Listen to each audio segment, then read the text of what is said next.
Hi viewers, welcome to Andhraprabha. నేను Raghunandan. So ఈరోజు Iran గురించి మనం ఆలోచించాల్సిన విషయం ఇంకొకటి ఉంది. అక్కడ తగలబడిపోతోంది, మంటలు అంటుకున్నాయి, బిల్డింగులు గాలిపోతున్నాయి, కమ్యూనికేషన్ కట్ అయింది, కరెంటు తీసేశారు, రోడ్ల మీదకి జనాలు వచ్చేసారు, కొట్లాడుతున్నారు, చాలామంది చనిపోయారు, 31 ప్రావిన్సులలో ఈ గొడవలు జరుగుతూ ఉన్నాయి. ఇదంతా ఒక ఎత్తు అయితే, రెజిమ్ చేంజ్ జరుగుతుంది అనేది కూడా ఇంకొక ఎత్తు అయితే, అక్కడ అలీ ఖొమైనీ అనే వ్యక్తి మీద ఉన్న వ్యతిరేకత ఎంతలా పెరిగింది అంటే చివరికి ఇస్లామిజం కూడా వద్దు, మనకు ఆ ఇస్లాం మతం వద్దు, వెనక్కి వెళ్ళి మన పర్షియన్ రూట్స్లోకి వెళ్ళిపోదాం, జొరాస్ట్రియనిజంలోకి వెళ్ళిపోదాం అని అక్కడి ప్రజలు ఆలోచిస్తున్నారంటే ఇది ఇక అసలు ప్రపంచ పట్టణంలో ప్రత్యక్షంగా మనం చూస్తున్న తరుణం ఇది ఇరాన్ విషయంలో.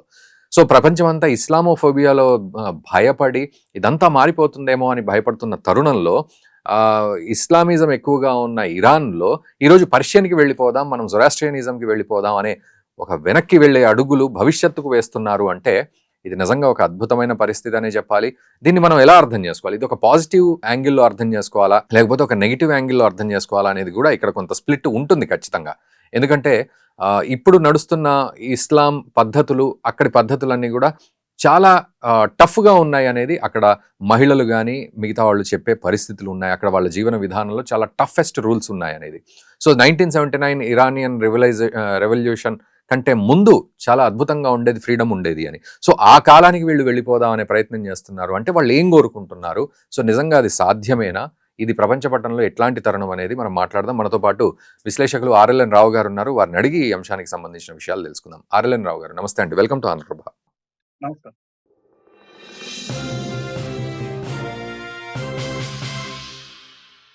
సార్. ఏమిటి సార్, మొత్తం ఇరాన్ తగలబడిపోతోంది అని మనం మాట్లాడుతూ ఉన్నాం. యాక్చువల్లీ ఇప్పుడు పరిస్థితులు అట్లాగే ఉన్నాయి. అయితే సో కరెంటు పోవడము, కరెంటు తీసేయడం, కమ్యూనికేషన్ తీసేయడము, బిల్డింగులు తగలబెట్టడం, జనాలు రోడ్ల మీదకి రావడం, ఇదంతా ఒక ఎత్తు అయితే రెజిమ్ చేంజ్ అనే మాట, రెజిమ్ చేంజ్ కూడా అవుతుందో లేదో అనే విషయం పక్కన పెడితే అసలు ఇస్లాంకి వ్యతిరేకంగా జొరాస్ట్రియనిజంలోకి వెళ్ళాలి అనే పరిస్థితులు కనబడుతున్నాయి అక్కడ అనేది, దీన్ని ఎటువంటి సిచ్యువేషన్గా మనం తీసుకోవాలి? ఇప్పుడు జరుగుతున్నది కళ్ళారా మనం చూస్తున్నాం, ఎట్లా అర్థం చేసుకోవాలి? అంటే ఇప్పుడు మొత్తం ఇప్పుడు జరుగుతున్నటువంటి ఏదైతే కష్టాలు ఉన్నాయో ప్రజల మీద ఎటువంటి అణచివేత ఉందో, దీనికి మొత్తం సోర్స్ అంతా ఇస్లామే అనేటటువంటి స్థాయికి ప్రజలు వచ్చారు. పర్టికులర్ గా ప్రభుత్వం ఎప్పుడైతే ఈ అలీ ఖొమైనీ యొక్క ప్రభుత్వం ఏదైతే ఉందో అది కారణము కాబట్టి దానికి వ్యతిరేకంగా ఉన్నటువంటిది ఉన్నది. ఇంకోటి ఏంటంటే మనం ఎవరము అన్నటువంటిది వాళ్ళు ప్రశ్నించుకున్నప్పుడు మన మతం ఏంటి, మన ఐడెంటిటీ ఏంటి, మన లాంగ్వేజ్ ఏంటి, ఇవన్నీ వాళ్ళు ఎగ్జామిన్ చేసినప్పుడు మొత్తంగా మీరు గుర్తున్నట్లయితే 2022లో ఈ హిజాబ్ మీద వాటి మీద ఒక అమ్మాయి అమ్రి అనేటువంటి అమ్మాయిని కాల్ చేశారు, తలకి ఫైరింగ్ చేసి పోలీస్ వాళ్ళు. 2022లో అది బాగా అజిటేషన్ అయింది. అవును, బుర్ఖా సరిగ్గా వేసుకోలేదని పీక్ లో ఉన్నటువంటి దాన్ని బాగా అణిచేశారు. ఎందుకంటే అది మొత్తం ఓన్లీ టెహరాన్ లో మాత్రమే ఉంది. కానీ ఇప్పుడున్నటువంటి అజిటేషన్ మొత్తం 31 ప్రావిన్సెస్ లో ఇది స్ప్రెడ్ అయింది. అన్ని దగ్గర పోలీస్ వాళ్ళ కాల్పుల్లో వాటిల్లో ఒక 50 మంది చనిపోయారు, 2500 మంది దాకా అరెస్ట్ కూడా చేశారు. కాబట్టి వైట్ హౌస్ పరిస్థితి. కానీ దీనికి మూలం ఏంటంటే ఎప్పుడైతే ఈ ఖొమైనీ, అయతుల్లా ఖొమైనీ గారు 79లో తీసుకొచ్చి ఇస్లామిక్ రిపబ్లిక్ స్టార్ట్ చేయక ముందున్నటువంటి షా పరిపాలనలో కూడా పర్షియన్ ఐడెంటిటీ అనేటటువంటిది ఉంది, ఇస్లాం అంత సీరియస్ కాదు అనేటటువంటిది ఉందన్నమాట. ఇంకోటి ఏంటంటే రాజకీయానికి ఇస్లాం దూరంగా ఉండాలనేటటువంటి ఒక ఐడియా ఏదైతే ఉందో ఆ ఐడియా అప్పటిదాకా ఉండింది, 79 దాకా.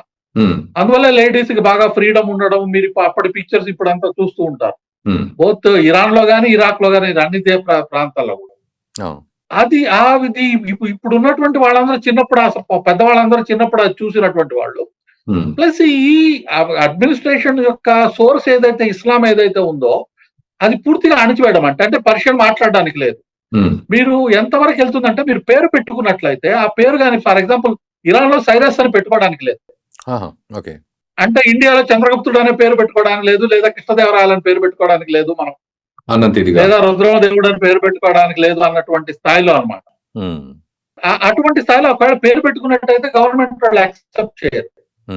ఆ స్థాయిలో అణిచివేత అనేది ఉంది. నవరోజు జరుపుకోవడానికి లేదు. మీకు గుర్తు అంటే పర్షియన్ న్యూ ఇయర్ ఏదైతే ఉందో నవరోజు, అది జరుపుకోవడానికి లేదు. రీసెంట్ గా 2026లో సైరస్ యొక్క సమాధికి అందరూ వెళ్ళడం అనేటటువంటి అంటే రిపబ్లికన్ గార్డ్స్ దాన్ని బ్లాక్ చేసి ఎవరిని వెళ్ళడానికి లేకుండా చేశారు. ఈ విధమైనటువంటిది ఎట్లయితే ఉందో పైగా నేషనల్ ఐడెంటిటీ అనేటటువంటిది ఉండడానికి లేదు, ఇస్లాం మాత్రం ఒక ఐడెంటిటీ మాత్రమే ఉండాలి అన్నటువంటి అలీ ఖొమేనీ యొక్క ఐడియా ఏదైతే ఉందో అది బాగా రుద్దడం స్టార్ట్ అయింది. ఎప్పుడైతే సెప్టెంబర్ నుంచి మళ్ళీ శాంక్షన్స్ ఇంపోజ్ అయినాయో ఆర్థికంగా కూడా బాగా కష్టంగా ఉంది.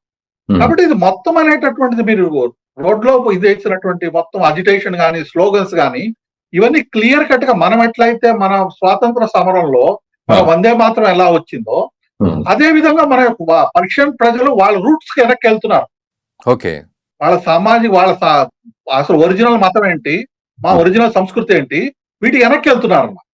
ఆ ఒరిజినల్ వెనక్కి వెళ్ళేటప్పుడు చేసేటటువంటి స్లోగన్స్ ఇవన్నీ ఎట్లయితే ఉన్నాయో అవి మళ్ళీ బయటకు వస్తున్నాయి. సో ఇది ఒక మంచి తరుణం అని ఎక్స్పెక్ట్ చేయాలా సార్ మనము, లేకపోతే దీన్ని ఎట్లా అర్థం చేసుకోవాలి? ప్రజలు బాధపడుతూ ఉన్నారు, మరోవైపు అటు సుప్రీం లీడరు పారిపోయాడని, తర్వాత తన వారసుడు కూడా మాట్లాడుతున్నాడని ఇవన్నీ కూడా వినబడుతున్నాయి కదా అక్కడ. అంటే ఇప్పుడు ఈయన అలీ ఖొమైనీ మీద వ్యతిరేకత ఎంత వరకు ఉందంటే షానామాలో జాక్ అనేటటువంటి ఒక చాలా క్రూరుడి గురించినటువంటి వర్ణన ఉంది ఫిర్దౌసి రాసిన షామనామాలో. ఈ జాక్ అనేటటువంటి వాడు ఎవరైతే యువకులు తన రాజ్యంలో యువకులు ఉన్నారో వాళ్ళని చంపేసేసి తలపాగలు ఒకటి బ్రెయిన్స్ దగ్గర 2 పావులు ఉంటే ఆ పావులకు తినిపించేవాడు. ఆ స్టోరీ ఇప్పుడు అలీ ఖొమైనీని జాక్ అనేటటువంటి పేరుతో పిలిచేటటువంటి స్థాయికి వచ్చిందన్నమాట. ఓకే, కాబట్టి ఇది చాలా తీవ్రమైనటువంటి ఇది ఉన్నది, వెనక్కి వెళ్ళిపోతున్నారు. కాకపోతే దీన్ని చాలా బలవంతంగా అణిచివేసేటటువంటి కార్యక్రమం కూడా జరగదు. రక్తపాతం జరుగుతుంది బాగా, ఒకవేళ అది కానీ జరిగినట్లయితే. ఇక బయట వాళ్ళు దాంట్లో ఇన్వాల్వ్ అయ్యి దాని గవర్నమెంట్ ఇచ్చేటటువంటిది చాలా వరకు ఇప్పుడు జరిగినటువంటి రోడ్లో వచ్చినటువంటి స్లోగన్స్ అయితే ఏంటి, లేదా ఏంటంటే జన్ జిందగీ ఔర్ ఆజాదీ అనేటటువంటి స్లోగన్ కానీ, లేకపోయినట్టయితే క్లియర్ కట్ గా Cyrus is our father and Iran is our nation అనేటటువంటి స్లోగన్స్ కానీ ఇవన్నీ క్లియర్ కట్ గా వెనక్కి వెళ్తున్నాయి అన్నమాట. పబ్లిక్ గా డిస్కోర్స్ లో కానీ వాళ్ళు చెప్పేటటువంటిది కూడా ఏంటంటే మాకు వేరే వెస్ట్రన్ నుంచో లేదా ఇస్లాం నుంచో మాకేం అవసరం లేదు, మాకు సొంతంగా మా సంస్కృతి ఉంది. ఇరాన్ ప్రజలకి సొంతంగా సంస్కృతి ఉంది. మాకు సైరస్ 2500 సంవత్సరాల క్రితమే స్వతంత్రం గురించి, ఫ్రీడమ్ ఆఫ్ ఎక్స్ప్రెషన్ గురించి వీటన్నిటికీ చెప్పున్నాడు. కాబట్టి వీళ్ళందరూ ఏంటి వచ్చి ఇచ్చేయడం అనేటటువంటిది ఒక వ్యతిరేకత అనేటటువంటిది ఏదైతే ఉందో అది వెళ్ళింది. పైగా వాళ్ళ వింగ్డ్ లైన్ ఏదైతే సింబల్ ఏదైతే ఉందో, జొరాస్ట్రియన్ మతాన్ని మీరు గూగుల్ చేసినట్టయితే రెక్కలతో ఒక సింహం ఉంటుంది. ఆ సింబల్ కూడా ఇప్పుడు ఫ్లాగ్ అనేటటువంటి రైజ్ చేస్తున్నారు అనే దగ్గర. ఆ రైజ్ చేయడం అనేటటువంటి వీళ్ళు ఎంత దాన్ని ప్రోహిబిట్ చేస్తున్నా గానీ ఆగటం లేదు. ప్లస్ ఫైర్ వర్షిప్ అయితే మీకు తెలుసు, జొరాస్ట్రియన్ మతంలో ఫైర్ వర్షిప్ అనేటటువంటి చాలా ఇంపార్టెంట్. మిడ్ వింటర్ లో వాళ్ళు ఫైర్ ఇది చేస్తారు అన్ని దగ్గర. మొత్తం ఇరాన్ లో చాలా నగరాల్లో, గ్రామాల్లో కూడా ఈ ఫైర్ వర్షిప్ అనేటటువంటిది స్టార్ట్ చేయడం కూడా జరిగింది. ఆ వర్షిప్ ప్రకారంగా జరిగిందా లేదా, గవర్నమెంట్ ప్రోహిబిట్ చేసింది కాబట్టి దాని డిఫెన్స్ గా జరిగినటువంటిది ఉన్నదా అనేటటువంటిది కూడా మనకు ఖచ్చితంగా తెలియదు, ఎందుకంటే ఎటువంటి ఇది లేదు. కానీ ఇది అయితే ఖచ్చితం మొత్తం అంతా జరుగుతున్నటువంటిది. అన్నిటికంటే ముఖ్యం మీరు చాలా దగ్గర చూసినట్టయితే బుర్కాలు హిజాబ్ లో తీయడమే కాకుండా కొంతమంది అమ్మాయిలు జుట్టు కట్ చేసుకొని కింద పడేస్తున్నారు.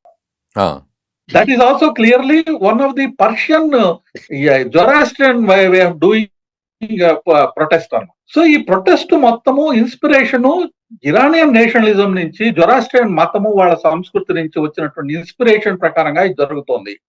ఇది కేవలం ఒక ఆర్థిక పరంగా ఏదో పొలిటికల్ చేంజ్ కావడం అనేటట్టు కాదు, మొత్తం ఒక సివిలైజేషనల్ చేంజ్ ఏదైతే అవసరమో వాళ్ళు అడుగుతున్నారో దానికోసం ఫైట్ చేస్తున్నాడు. సో మీరు అన్నట్టు సార్, మీరు అన్నట్టు ఖచ్చితంగా మనకైతే తెలుసు. మీరు అన్నట్టు ఇది ఫరావహర్ అంటారు ఇరానియన్ సింబల్, అగ్ని వింగ్డ్ లయన్ ఫరావహర్. సో మీరు అన్నట్లు ఒకవేళ వెనక్కి వెళ్ళే అవకాశం ఎంతవరకు ఉంటుంది? సో ఆ పాసిబిలిటీస్ ఉన్నాయా, లేకపోతే ఈ గొడవ చాలా క్లిష్టమైన గొడవ, మరి మళ్ళీ వెనక్కి వెళ్ళాలి అంటే అది పూర్తిగా ఒక పారాడిగమ్ షిఫ్ట్ అనేది ఎంత ఈజీ అయితే కాదు, అనుకున్నంత ఈజీ కాదు. అది చట్టపరంగా కావచ్చు, న్యాయపరంగా కావచ్చు, లేకపోతే ఏ రకంగా తీసుకున్నా మళ్ళీ కంప్లీట్ ఒక ప్రపంచం మారిపోయినట్టుగా ఉంటుంది. అసలు అది సాధ్యపడుతుందా? మరి ఇంతకాలం ఇట్లా జరిగాక 79 ఇరాన్ రెవల్యూషన్ నుంచి మొదలు పెడితే ఈ రోజు 2026కి వచ్చాం మనం. అంటే ఇరానియన్ నేషన్ 3500-4000 సంవత్సరాల నుంచి ఉందండి. దీంట్లో ఇస్లామిక్ రిపబ్లిక్ కాలం చాలా తక్కువ. రెండోది ఏంటంటే థియోలాజికల్ గా ఆలోచించినట్లయితే ఇక్కడ గవర్నమెంట్ కి ఇస్లాం కి మధ్య సంబంధాల గురించి షియా రిలీజన్ లోనే 2 స్కూల్స్ ఉన్నాయి. ఒకటేమో నజఫ్ స్కూల్, ఇంకోటి Qom school. Ali Khomeini, Ayatollah Khomeini Qom school కుంటారు. వీళ్ళే రిలీజియస్ స్కాలరే మొత్తం గవర్నమెంట్ ని పరిపాలించాలంటారు. సిస్రాని వాళ్ళు నజఫ్ స్కూల్లో ఉన్నారు. వాళ్ళేమంటారంటే అసలు గవర్నమెంట్ అసలు రిలీజియస్ క్లరిక్స్ ఎవరు మారల్ విషయాల వరకే ఉండాలి కానీ గవర్నమెంట్ లో ఇన్వాల్వ్మెంట్ ఉండకూడదు. పాలిటిక్స్ అనేటటువంటి పొల్యూటింగ్ కాబట్టి మనం మాట్లాడకూడదు దాని గురించి. సెక్యులర్ స్టేట్ అనేది ఆల్మోస్ట్ సెక్యులర్ స్టేట్ అని పబ్లిక్ గా చెప్పకపోయినా ఆ విధంగా మాట్లాడుతున్నారు. సో ఇస్లాం ఈవెన్ చాలా మంది ముస్లిమ్స్ కూడా ఈ మొత్తం ఈవిల్ కి ఏదైతే ఉందో ఇది ఇస్లామిక్ రెవల్యూషన్ నుంచి ఖొమైనీ చేతుల అధికారంలో వచ్చినటువంటి నుంచి మొత్తం ప్రపంచానికి అంతా ఇరాన్ దూరం కావడం, ప్లస్ వాళ్ళు ఏదో రింగ్ ఆఫ్ ఫైర్ పెట్టాలని ఇజ్రాయెల్ తో అనవసరంగా తగదా పెట్టుకోవడం, ఇటువంటివన్నీ ఉన్నాయన్నమాట. ఎందుకంటే ఇది ఇస్లామిక్ రెవల్యూషన్ ముందర ఇజ్రాయెల్ కి ఇరాన్ కి చాలా మంచి సంబంధాలు ఉన్నాయి. అవునవును. మీకు ఇంకో విషయం చెప్పాలి, ఇక్కడ ఇజ్రాయెల్ కి జ్యూస్ కి పర్షియన్స్ కి ఉన్నటువంటి సంబంధం. బాబిలోనియన్ దగ్గర జ్యూస్ బందీలుగా ఉన్నప్పుడు క్రీస్తుపురం 586లోనో ఎప్పుడో సైరస్ ది గ్రేట్ వాళ్ళని రిలీజ్ చేసి వెనక్కి పంపించారు. సో ఆ రోజు ఇప్పుడు మొన్న మాట్లాడినటువంటి దాంట్లో ఇజ్రాయెల్ ప్రైమ్ మినిస్టర్ కూడా అదే మాట ఇండైరెక్ట్ గా చెప్తున్నాను. కాబట్టి మంచి రిలేషన్స్ ఉన్నాయి, అందరితో మంచి రిలేషన్స్, మనతో తప్ప అఫ్ కోర్స్ మంచి రిలేషన్స్ ఉన్నాయి. మొత్తం ప్రపంచం అంతా తగాదాలు వాళ్ళు ఎప్పుడు పెట్టుకోలేదు. సో ఈ విధంగా ఒక విధమైనటువంటి మొత్తం ఇస్లామిక్ రెవల్యూషన్ లో తీసుకొని వచ్చి మొత్తం ప్రజలంతా చాలా కష్టాల్లోకి కూర్చేయడం అనేటటువంటిది ఈ ఇస్లామిక్ రెవల్యూషన్ వల్లే వచ్చింది. కాబట్టి ఈ వ్యతిరేకత అనేటటువంటిది ఇస్లామిక్ గవర్నమెంట్ కి వ్యతిరేకంగా వచ్చింది. ప్లస్ పాజిటివ్ గా ఏదంటే జొరాస్ట్రియన్ సివిలైజేషన్, పర్షియన్ సివిలైజేషన్ వీటికి మొత్తంగా తీసుకొని వచ్చినటువంటిది అని ఇది మొత్తం బాగా బలపడేటటువంటిది అయితే ఉంది. ఓకే, ఫైనల్ గా సార్, ఫైనల్ గా ఇక్కడ విషయానికి వస్తే, సో ప్రపంచం అంతా కూడా ఇస్లామోఫోబియాతో బాధపడుతున్న తరుణంలో ఇరాన్ లాంటి కంట్రీ ఈరోజు దానికి రివర్స్ లో వెళ్ళడం అనేది ఈ ప్రపంచ పట్టణంలో మనం ఎలాంటి అడుగుగా మనం చూడాలి ఫైనల్ గా? అంటే ఖచ్చితంగా అండి, మొత్తం ప్రపంచం అంతా ఎక్స్పోజ్ అవుతున్నారు ప్రజలు తమ గురించి తాము ఆలోచిస్తున్నారు. ఇరాన్ లో ఉన్నటువంటిది కనీసం 20-30 సంవత్సరాల నుంచి వింటున్నామండి ఇది. వాళ్ళు మసీదులకు వెళ్లకుండా ఉండడం, మఠాన్స్లో వెళ్లకుండా ఉండడము, ఆడవాళ్ళు డిఫైంట్ గా ప్రయత్నం చేయడం, ఇదంతా వ్యతిరేకత అయితే చాలా ఎక్కువగా ఉంది. పెద్ద మార్పు కావచ్చు రావడం అనేటటువంటిది మాత్రం ఖచ్చితంగా ఉంది. ఒకవేళ కానీ గవర్నమెంట్ గాని మారినట్లయితే, ఇప్పుడు కానీ గవర్నమెంట్ గాని పడిపోయినట్లయితే ఇది క్లియర్ కట్ గా సివిలైజేషన్ గా అయితే మాత్రం మొత్తం పర్షియన్ సివిలైజేషన్ బ్యాక్ వస్తుంది. ఇస్లాం గా వస్తుందా లేదా అన్నటువంటిది. ఇంకోటి ఏంటంటే ఇస్లాం రోల్ అనేటటువంటిది గవర్నమెంట్ లో మాత్రం తీవ్రంగా పక్కకి వెళ్ళేటటువంటి అవకాశం అయితే ఉంది. ఓకే, మన మొత్తం ఇస్లాంకి వ్యతిరేకంగా పోతుందా అన్నటువంటిది మనం చెప్పలేం కానీ పర్షియన్ సివిలైజేషన్ కానీ గవర్నమెంట్ ని ఇస్లాం రోల్ గవర్నమెంట్ లో లేకుండా ఉండడం అయితే మాత్రం ఖచ్చితంగా జరిగే అవకాశం. Right sir, thank you very much RLN Rao garu, ఈ అంశంపై మాకు అవగాహన కల్పించినందుకు thank you very much sir. So viewers, అది పరిస్థితి. మొత్తానికి ప్రపంచమంతా కూడా ఒకవైపు ఇస్లామోఫోబియాలో బాధపడుతూ ఉంటే ప్రతి దేశం కూడా ఈరోజు ఇరాన్ లాంటి దేశం ఇస్లాం మతం నుండి వెనక్కి వెళ్ళిపోవడం అనేది అదొక చారిత్రాత్మకమైన అడుగు అనుకోవాలి.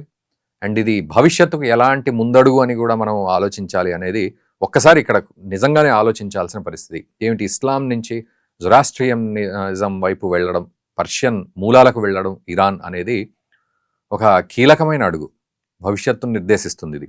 సో ఇది భవిష్యత్తును నిర్దేశించే విషయంలో ఎలాంటి అడుగు అనేది మీరు చక్కగా కామెంట్ చేయండి. అండ్ ఇది ఎలాంటి మార్పు అనేది కూడా చక్కగా కామెంట్ చేయండి. అండ్ దయచేసి ఈ వీడియోని మన మిత్రులకు షేర్ చేయండి. Thank you very much.